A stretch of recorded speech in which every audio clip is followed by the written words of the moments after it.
Daily के social media scroll करते ना हम सबके माइंड में ये थॉट आता है कि यार सब लोग अपनी लाइफ में अच्छा करें, लेकिन पता नहीं क्यों मैं ही पीछे पड़ा हूँ।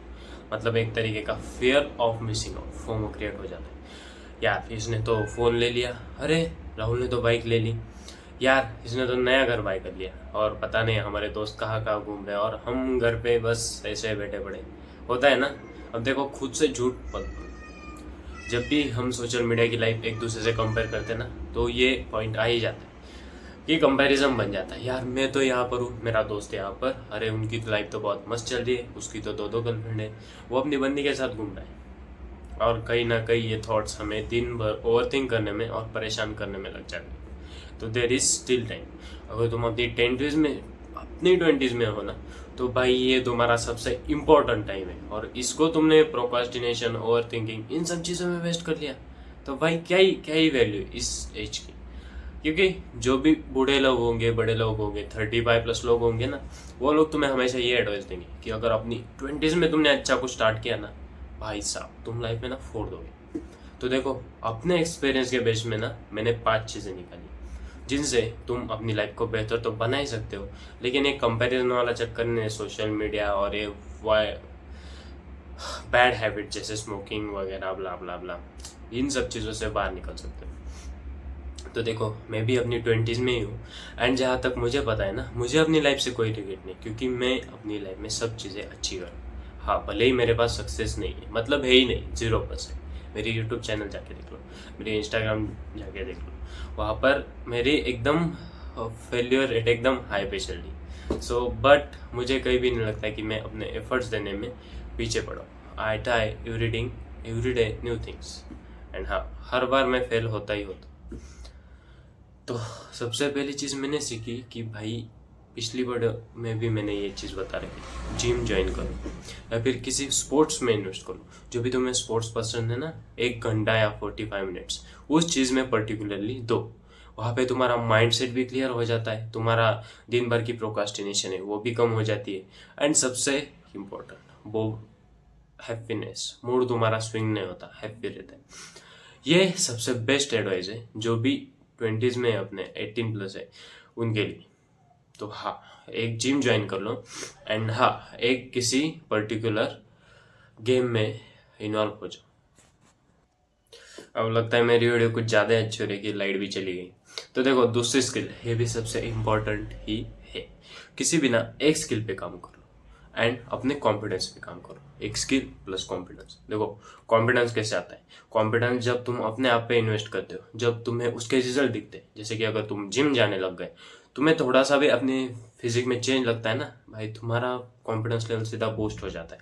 तुम किसी स्किल पे काम करते हो और तुम्हें लगता है ना ये चीज़ अच्छे से हो रही, तुम्हारा कॉन्फिडेंस बूस्ट हो जाता है।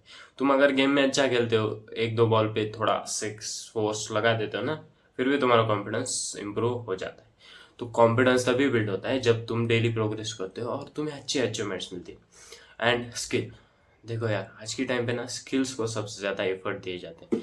मतलब तुम्हारी डिग्री कई जगह मैटर नहीं करती, जहाँ पे ना स्किल मैटर करती। ये मैं नहीं बोल रहा हूँ, हर एक यूट्यूबर या फिर हर एक इन्फ्लुएंसर तुम्हें ये बोलेगा कि अपनी स्किल्स पे काम करो। तो हाँ, इतनी ज़रूरी है चीज़। और तीसरी चीज़ पे आते हैं, अपने डेली रूटीन को ना एकदम अच्छे से बना लो, सेटअप कर लो। मुझे पता है तुम लोग 10 बजे तक तो कोई सोता ही नहीं, 10, 12, 1, 2, वहाँ से तुम्हारी स्लीप टाइम शुरू होता है। उसके बाद सुबह उठना 8-9 बजे। तो सब चीज़ें डिस्टर्ब है, आई नो, ये होता है, क्योंकि हमें लेट तक नेटफ्लिक्स देखने की आदत है, गेमिंग की आदत है। तो अपने टाइम रूटीन को एक सही ढांचे में डालोगे, तो फिर तुम्हारी वहाँ पे बहुत सारी प्रॉब्लम क्लियर होती है। जैसे कि टाइम मैनेजमेंट, तुम्हें कई चीज़ों को टाइम नहीं मिलता है, वो टाइम मैनेजमेंट तुम्हारा सही से हो जाता है। दूसरा, जब भी हम ज़्यादा ओवरथिंक करने लग जाते हैं ना, उसके पीछे यही सारी चीज़ें रीज़न होती है कि हम अपने आप को कभी टाइम ही नहीं दे पाते। तो एक रूटीन होता है ना, वहाँ पे तुम अपने आप को भी टाइम देने लग जाते हो। तो चौथी चीज़ है, इन्वेस्ट इन योरसेल्फ। देखो, इन्वेस्ट करना कैसे करना, कहाँ पे करना, ये बहुत से लोगों को मालूम नहीं। अगर तुम अपनी किसी डिग्री में हो, अपनी स्टडीज़ पे हो ना, तो तुम्हें यहाँ पे पता है कहाँ पे इन्वेस्ट करना है। तुम्हें लगता है कि स्टडीज़ ही सबसे इम्पोर्टेंट है और यही तुम्हें आगे तक ले जाएगी। ना, ऐसा नहीं।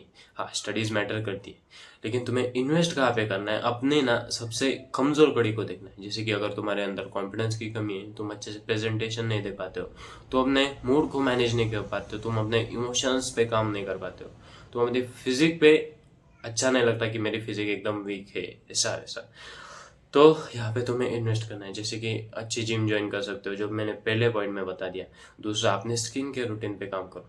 देखो, स्किन केयर रूटीन से ना तुम अपने आप को ना बहुत ज़्यादा पसंद करने लग जाते हो, तुम्हारी हाइजीन सुधर जाती है, तुम्हारी हर डेली हैबिट में तुम्हारे कपड़े वगैरह सब, तुम्हारा लुक ही चेंज हो जाता है। तो हाँ, ये चीज़ मैटर करती है। एंड इससे भी ना सबसे ज़्यादा इन्वेस्ट कहाँ पे करना है, जहाँ पे तुम्हें नॉलेज मिले। तो मैं ये नहीं बोल रहा हूँ कि बुक ले लो और उन्हें पढ़ना शुरू कर दो।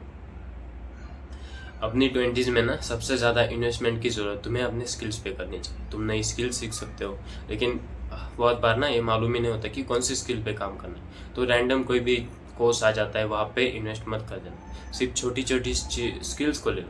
जैसे कि अगर तुम इंजीनियरिंग कर रहे हो तो तुम कोडिंग लैंग्वेज सीख सकते हो। तुम अगर मेडिकल फील्ड में हो, मैं मेडिकल फील्ड में हूँ, तो मैं इन्वेस्टमेंट अपनी पेशेंट्स में करता हूँ। मतलब मैं आउटडोर जाकर पेशेंट्स घूमता हूँ, उनसे फिर ट्रीटमेंट देता हूँ उन्हें, फिर वहाँ पे ना मुझे बहुत सारी चीज़ें क्लियर हो जाती है, रैदर दैन कॉलेज में ये सारी चीज़ें करता हूँ। तो यहाँ पे तुम इन्वेस्ट कर सकते हो। एंड पांचवी एंड सबसे इम्पोर्टेंट चीज़ आ जाती है। देखो, मुझे पता है तुम लोग ओवरथिंक बहुत ज़्यादा करते हो, तो मुझे पर्सनली अपने यूट्यूब पे काम करना है, अपने फिटनेस पे काम करना है, एंड अपने इंस्टाग्राम पे काम करना है। तो मेरा गोल क्लियर है, तो मुझे हर दिन एक वीडियो डालनी है एंड हर दिन अपने फिटनेस जर्नी को एक्सपांड करना है। जैसे कि हर दिन मैं वर्कआउट करता हूँ, तो नए वर्कआउट सेट स्टार्ट करना है। तो सबसे पहले तुम्हें क्या करना है, एक प्रोक्रास्टिनेशन को साइड में रखना है एंड एक्शन लेना शुरू कर देना है। देखो, एक्शन लेने के लिए मैंने पिछली वीडियो में एक चीज़ बताई थी, तुम जाके वहाँ पे देख लेना, 5 मिनट को। तुम्हें ना अगले 5 मिनट में सिर्फ और सिर्फ अपने एक्शन को प्लान करना है एंड उसे कर देना है। बस उस 5 मिनट में कर ही देना है। जो भी तुम्हें छोटी चीज़ लगती है, जो भी बहुत एफर्ट ले, उसमें लगता है ना कि ये बहुत ज़्यादा एफर्ट लगी, वो चीज़ तुम्हें शुरू कर देनी, क्योंकि एक्शन लेने से ही चीज़ें स्टार्ट होती हैं। तो हाँ, एक्शन लो एंड प्रोक्रास्टिनेशन को साइड में रख दो। बस ये 5 चीज़ें तुम फॉलो कर लो, भाई तुम अपनी 20s में ना फाड़ दोगे। That's it for the video. अगर अच्छा लगे तो लाइक, शेयर एंड सब्सक्राइब कर देना। तो मिलते हैं नेक्स्ट वीडियो।